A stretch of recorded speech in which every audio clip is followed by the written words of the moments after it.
नमस्कार दोस्तों, स्वागत है आप सभी का। तो होम साइंस के कुछ महत्वपूर्ण प्रश्नों को यहाँ पर डिस्कस करने वाले हैं। टॉपिक है आपका फूड एंड न्यूट्रिशन, भोजन और पोषण नाम के टॉपिक से पिछली कक्षा में हमने 1 से लेकर 20 तक के प्रश्नों को सॉल्व किया है और यहाँ पर क्वेश्चन नंबर 21 से हम लोग स्टार्ट करेंगे वीडियो को। तो पहला यहाँ पर देखेंगे क्वेश्चन है, भोजन शरीर में निम्न में से कौन सा कार्य करता है। ऑप्शन नंबर ए शारीरिक कार्य, ऑप्शन बी सामाजिक कार्य, ऑप्शन सी मनोवैज्ञानिक कार्य या ऑप्शन नंबर डी है उपरोक्त सभी।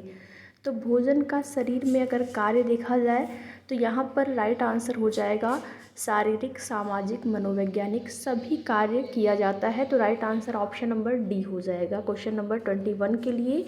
और आज के वीडियो के दृष्टिकोण से देखा जाए तो क्वेश्चन नंबर 1 के लिए। पिछले वीडियो में भी 20 प्रश्नों को डिस्कस किया गया था, इस वीडियो में भी 20 प्रश्नों को डिस्कस करेंगे और टॉपिक आपका है भोजन और पोषण।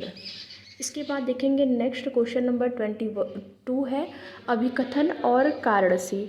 इस प्रकार के प्रश्न जो हैं वो यूजीसी नेट वगैरह में ज़्यादा पूछे जाते हैं और ये आपका प्रीवियस ईयर का क्वेश्चन है। अभिकथन है ए, एंटीऑक्सीडेंट के उत्तम साधन वाले खाद्य पदार्थ ग्रहण करने से कैंसर होने की संभावना कम होती है। कारण देखेंगे, एंटीऑक्सीडेंट रक्त प्रणाली में बहने वाले फ्री रेडिकल्स को निष्प्रभावी कर देते हैं। आपको बताना है यहाँ पर अभिकथन और कारण में कौन सा सही है कौन सा गलत है। तो एंटीऑक्सीडेंट के उत्तम साधन वाले जो खाद्य पदार्थ होते हैं उनसे कैंसर होने की संभावना कम होती है, अभिकथन भी सही है यहाँ पर। और उसका कारण यानी कि एंटीऑक्सीडेंट रक्त प्रणाली में बहने वाले फ्री रेडिकल्स जो कि हमारे शरीर के लिए नुकसानदेह होती हैं, शरीर के लिए नुकसान पहुंचाने वाले होते हैं, उनको निष्प्रभावी कर देते हैं। ये बात भी बिल्कुल सही है। तो यहाँ पर जो आपका राइट आंसर हो जाएगा वो यानी कि अभिकथन ए और कारण आर दोनों ही सही हैं। आप इसको बताएंगे कूट के आधार पर इसका आंसर पूछा गया है, तो अभिकथन और कारण दोनों ही बिल्कुल सही हैं। ठीक है, ए और आर दोनों ही सही है। इसके बाद देखेंगे नेक्स्ट क्वेश्चन नंबर आपका 23 है, इसमें से कौन सी विधि व्यक्ति के पोषण स्तर का आकलन नहीं करती है। आपको बताना है इस प्रश्न का राइट आंसर क्या हो जाएगा। ये प्रश्न आपका असिस्टेंट प्रोफेसर 2014 और 2015 में पूछा गया है, 2 बार ये प्रश्न पूछा गया है। इनमें से कौन सी विधि व्यक्ति के पोषण स्तर का आकलन नहीं करती है।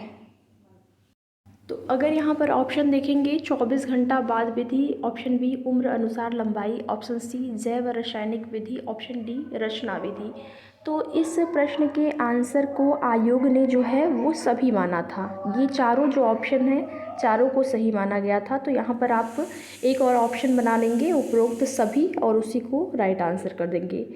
कौन सी विधि व्यक्ति के पोषण स्तर का आकलन नहीं करती है, यानी कि ये चारों ही विधि इसके अंतर्गत नहीं आएंगे। आकलन विधि के अंतर्गत ये चारों ही विधि नहीं आएंगी।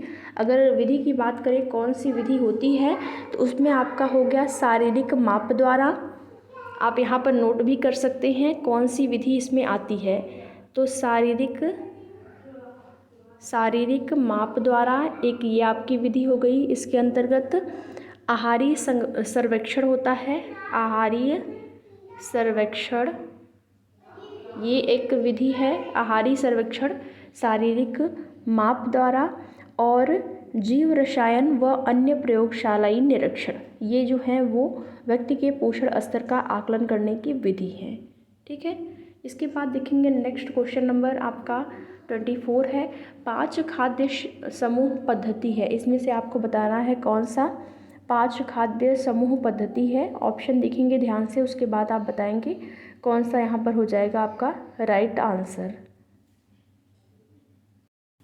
तो ऑप्शन को देखेंगे और ऑप्शन के अकॉर्डिंग आंसर देंगे। 5 खाद्य समूह पद्धति इसमें हो जाएगा खाद्यान्न में अनाज एवं उत्पादन, दालें, फलियां, दूध एवं दूध से बने उत्पाद, फल एवं सब्जियां, वसा और चीनी, ये सभी 5 खाद्य समूह पद्धति के अंतर्गत आ जाएंगे। यानी कि ऑप्शन नंबर जो बी है वो इस प्रश्न के लिए हो जाएगा राइट आंसर। ठीक है, इसके बाद देखेंगे नेक्स्ट प्रश्न। और नेक्स्ट जो आपका क्वेश्चन है वो आपका ये पीजीटी में पूछा गया प्रश्न है। पीजीटी में अघुलनशील और संश्लिष्ट आहार का घुलनशील और सरल आहार में रूपांतरण कहलाता है? अघुलनशील और संश्लिष्ट आहार का घुलनशील और सरल आहार में रूपांतरण क्या कहलाता है, आपको बताना है। तो ये कहलाता है आधारीय चयापचय।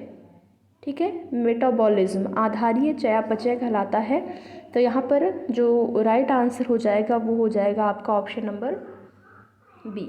ऑप्शन नंबर बी, आधारीय चयापचय। शरीर के जीवित रहने के लिए अनिवार्य जो न्यूनतम शक्ति या ऊर्जा होती है उसको प्रदान करने के लिए होने वाला चयापचय जो शरीर में होता है उसको आधारीय चयापचय कहते हैं। ठीक, right answer option number B हो जाएगा। इसके बाद देखेंगे next question number 26।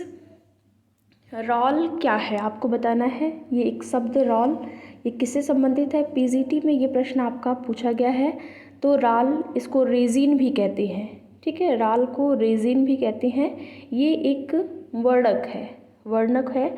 Option number जो ए है वो इस प्रश्न के लिए राइट आंसर हो जाएगा। रॉल या इसी को रेजिन भी कहते हैं, गोंद के जैसा होता है, तो ये एक वर्णक है। Right answer option number A हो जाएगा। इसके बाद नेक्स्ट क्वेश्चन नंबर 27 है। डॉक्टर एम स्वामीनाथन द्वारा निम्नलिखित में से कौन से खाद्य वर्ग की अनुशंसा की गई है? स्वामीनाथन के द्वारा पूछा गया है कौन से खाद्य वर्ग की अनुशंसा की गई है। तो इसमें जो ये प्रश्न आपका टीजीटी में पूछा गया है और डॉक्टर स्वामीनाथन के द्वारा जो खाद्य वर्ग की अनुशंसा की गई है उसमें 11 खाद्य वर्ग आते हैं। कितने? 11 खाद्य वर्ग आते हैं, यानी कि ऑप्शन नंबर डी जो है राइट आंसर हो जाएगा। 11 में कौन कौन से हैं? तो एक आपका हो गया अनाज, आप चाहे तो इसको नोट कर सकते हैं। अनाज, दाल, तिलहन, सब्जियां, फल, दूध या दूध से बने हुए जो भी पदार्थ होते हैं वो आ जाएंगे। अंडे, उसके बाद मांस, मछली, इसके बाद वसा या तेल और शक्कर एवं स्टार्च युक्त आहार। इसके बाद लास्ट 11वां आपका मिर्च और मसाला। ये डॉक्टर एम स्वामीनाथन के द्वारा बताए गए खाद्य वर्ग हैं, 11 खाद्य वर्ग। Right answer option number D हो जाएगा। इसके बाद देखेंगे नेक्स्ट क्वेश्चन नंबर 28। पोषणी स्थिति का वर्गीकरण किया जाता है, किस रूप में किया जाता है, आपको बताना है। यहाँ पर पोषणी स्थिति का वर्गीकरण किस रूप में किया जाता है? तो यहाँ पर जो आपका राइट आंसर हो जाएगा वो हो जाएगा ऑप्शन नंबर डी, अनुकूलतम और अल्पतम। पोषणी स्थिति का वर्गीकरण जो है वो मुख्य रूप से 3 रूप में किया जाता है। यहाँ पर 2 का दिया गया है, अनुकूलतम और अल्पतम का। यहाँ पर आप उत्तम भी डाल सकते हैं, उत्तम भी इसके अंतर्गत आएगा। तो राइट आंसर यहाँ पर हो जाएगा ऑप्शन नंबर डी, अनुकूलतम और अल्पतम। इसके बाद अगला जो प्रश्न है 29, किण्वन से क्या बढ़ता है, आपको बताना है। पाचनशीलता बढ़ती है, कैल्शियम बढ़ता है, विटामिन ए या फिर कुल प्रोटीन। किण्वन की जो क्रिया होती है उससे क्या बढ़ता है? तो किण्वन जो है एक जैव रासायनिक क्रिया है और इससे पाचनशीलता बढ़ती है। क्या बढ़ती है? पाचनशीलता। तो प्रश्न का जो राइट आंसर हो जाएगा वो हो जाएगा ऑप्शन नंबर आपका ए। ठीक, ऑप्शन नंबर ए जो है राइट आंसर हो जाएगा। इसके बाद देखेंगे नेक्स्ट क्वेश्चन नंबर 30 है। सूची 1 में दिए गए खाद्य पदार्थ की सूची 2 में दिए गए समृद्ध पोषक तत्वों के साथ इसको सुमेलित करना है। सूची 1 में खाद्य पदार्थ दिया गया है, सूची 2 में आपको दिया गया है पोषक तत्व। कौन से खाद्य पदार्थ में कौन से पोषक तत्वों की मात्रा होती है आपको बताना है। तो अगर यहाँ पर देखेंगे पपीता, खाद्य पदार्थ में पपीता की बात करें तो विटामिन ए का एक अच्छा स्रोत माना गया है पपीता। संतरा की अगर बात करें तो विटामिन सी, आप सभी को पता है विटामिन सी का अच्छा स्रोत है। खजूर जो है आपका वो लौह यानी कि आयरन की बात करें इसका अच्छा स्रोत है। रागी जो है वो कैल्शियम का अच्छा स्रोत है। तो इस प्रकार से ये आपका जो सही कूट हो जाएगा, सही आंसर हो जाएगा इस प्रश्न का, वो हो जाएगा ऑप्शन नंबर सी।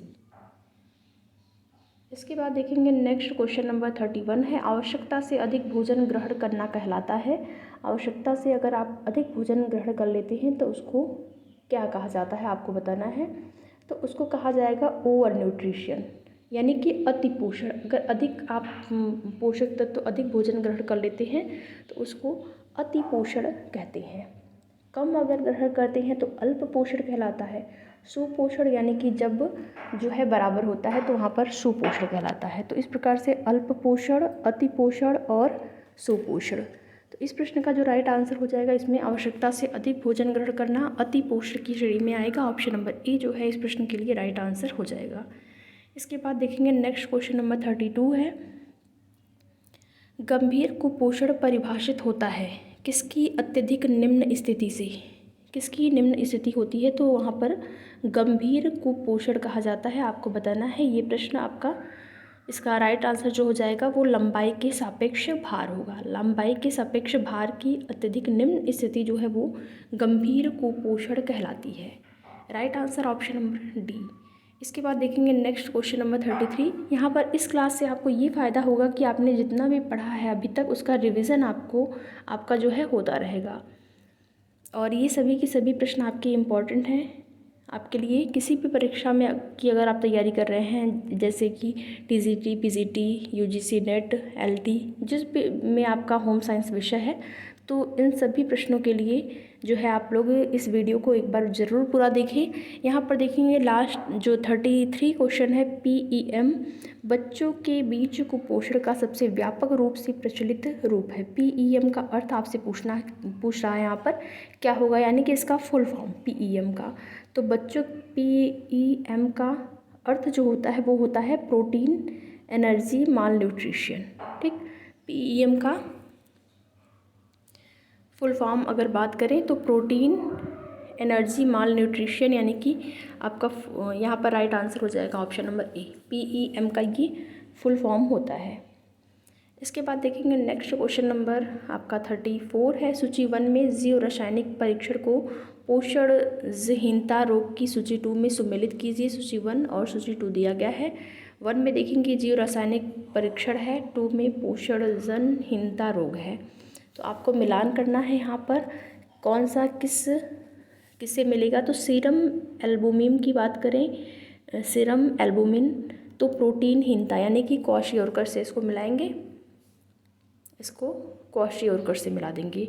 हीमोग्लोबिन की बात करें तो अरक्तता, हीमोग्लोबिन अरक्तता, मूत्रीय आयोडीन गलगंड, और सीरम रेटिनॉल तो विटामिन ए की हीनता, यानी कि ये सीरम रेटिनॉल दिया जाता है। तो यहाँ पर इस प्रकार से आप इसको मैच करेंगे और कूट से नई सही आंसर को बताएंगे कि कौन सा आंसर इस प्रकार से सही होता है। ए को तीसरे में मिलाएंगे, बी को चौथे में, सी को दूसरे में और डी को पहले से मिला देंगे। ये आपका राइट आंसर बन जाएगा। इसके बाद देखेंगे नेक्स्ट क्वेश्चन नंबर 35 है, जब भोजन सीधे नसों में दिया जाता है तो इसे क्या कहते हैं। जब कोई भी व्यक्ति मुख से भोजन नहीं ग्रहण कर पाता है, कोई भी उसको समस्या होती है, शारीरिक समस्या, कोई भी बीमारी, तो जो भोजन जो है उनको नसों के माध्यम से दिया जाता है तो उसको क्या कहते हैं आपको बताना है। जब सीधे भोजन नसों में न देकर जब भोजन सीधे नसों में दिया जाता है तो इसको क्या कहते हैं। प्रवेशक पोषक, नासा जठर पोषण, माता पिता संबंधी पोषण या फिर खारा पोषण। तो यहाँ पर जो आपका राइट आंसर हो जाएगा वो हो जाएगा, ये प्रश्न आपका यूजीसी नेट 2021 में पूछा गया है, माता पिता संबंधी पोषण, यानी कि ऑप्शन नंबर सी जो है वो इस प्रश्न के लिए हो जाएगा राइट आंसर। इसके बाद देखेंगे नेक्स्ट क्वेश्चन नंबर 36, भारत पर निम्नलिखित सूक्ष्म पोषक पदार्थों की कमी संबंधी विकारों का उच्च बोझ है। किसका उच्च बोझ है भारत की अगर बात करें तो ऑप्शन आप देखेंगे, फिर उसके बाद सही विकल्प का चयन करेंगे। तो ऑप्शन में घींगा है, रतौंधी, अल्पभार, रक्त अल्पता, संज्ञान। तो देखिए घींगा की समस्या है तो आप यहाँ पर आपका एक हो जाएगा घींगा के साथ रतौंधी और रक्त अल्पता, ये तीनों की ही समस्या है। तो पहला, दूसरा और ए, बी और डी आपका राइट आंसर हो जाएगा, ए, बी और डी, यानी कि right answer option number B हो जाएगा। इसके बाद देखेंगे नेक्स्ट क्वेश्चन नंबर 37, टोटल 20 प्रश्नों को यहाँ पर डिस्कस किया जाएगा। पिछली जो आपकी क्लास हुई है उसमें 20 प्रश्न हुए हैं और 21 प्रश्न नंबर 21 से यहाँ पर स्टार्ट है, तो प्रश्न नंबर 40 तक यहाँ पर डिस्कस किया जाएगा।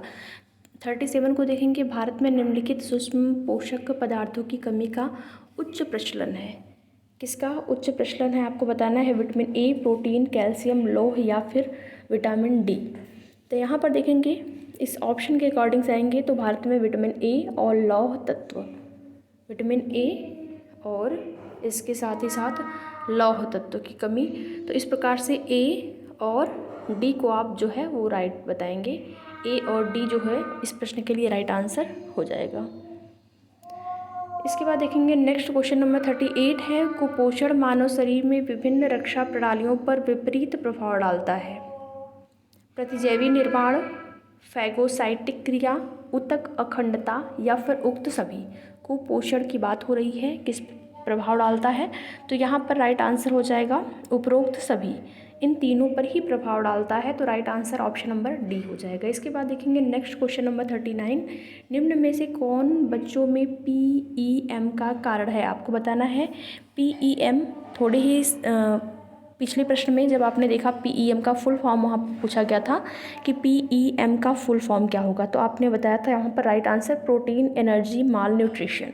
तो यहाँ पर आपसे पूछ रहा है PEM का कारण क्या है, तो जो राइट आंसर हो जाएगा वो हो जाएगा यहाँ पर, अगर ऑप्शन के अकॉर्डिंग आपको देखना है और ऑप्शन के अकॉर्डिंग ही आप आंसर देंगे तो यहाँ पर हो जाएगा स्ट्रेस यानी कि तनाव। ऑप्शन नंबर सी जो है इस प्रश्न के लिए राइट आंसर हो जाएगा। GIC में ये प्रश्न आपका पूछा गया है। इसके बाद नेक्स्ट यानी कि आज की श्रृंखला का लास्ट प्रश्न है, भारत में पोषक तत्व की कमी से सर्वाधिक रूप में पाई जाने वाली बीमारी है। पोषक तत्व की कमी से सबसे ज़्यादा जो भारत में पाई जाने वाली बीमारी है वो कौन सी बीमारी है आपको बताना है, तो वो है ऊर्जा प्रोटीन कुपोषण।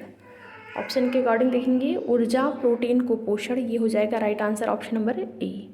ठीक है, तो इस प्रकार टोटल 20 प्रश्नों को डिस्कस किया गया। आपके कितने प्रश्न सही हो रहे हैं आप लोग कमेंट करके ज़रूर बताइए। वीडियो पसंद आए तो लाइक शेयर, और वीडियो में लास्ट तक बने रहने के लिए आप लोगों का बहुत बहुत धन्यवाद।